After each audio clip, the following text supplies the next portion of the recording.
The nursery's been around for a really long time, and coming up on November 20th, it is the anniversary of the nursery. The nursery was started in 1972, and if you've ever been inside the shop, there's a lot going on inside, but there's a little area that we have this hanging up, and this is the first $1.10 that my dad made here at the nursery. It's still in the original packaging, but it's really cool to see is over the years how the nursery has changed, and what I really enjoy is the history that my family has kept of the nursery. One of the things that we made was actually a book of City Farmers Nursery. We made this for one of my dad's birthdays, and this goes all the way back from my grandparents first starting the property, all the way to the transformations, the buildings that were built, the areas that were smoothed out, that soil piles that have moved, different animals that we've had over the years. And it just kind of brings me joy because time flies so fast. Back when I was a little kid, I was playing on the tractor, I was running around, throwing rocks, all those types of things that kids do. And it was a short matter of time, here we are. We're still doing the things that we love. The nursery is still here. And what these also remind me is how fast time goes.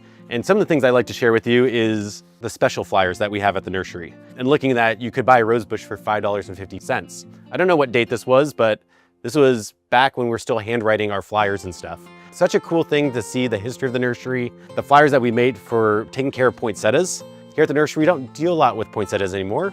We still sell them here or there, but it's not that big of a thing. But back in the day, my dad thrived off of poinsettias. They did a lot of growing poinsettias here in San Diego. It's a big industry. So it's really cool to see a flyer. And sometimes I'm like, let me read these flyers because these tips and tricks are still true and they still work. Another fun one is even just like quick problem solving. These are things that were made in-house. It even says Bobcat Services, landscape maintenancing, retail nursery. Some of those things we don't do anymore. They could be in our future, who knows?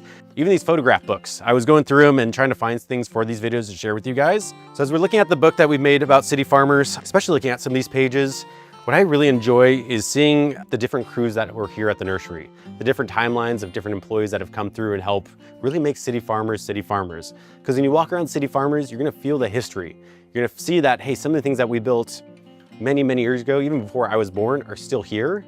There's a photo of our horse, Clyde. He was the first pony here at City Farmers. So if you're back in the cactus and succulent area, you'll see a horse trailer back there. That's called Clyde's Ride because that's what got us our first kind of livestock here at the nursery.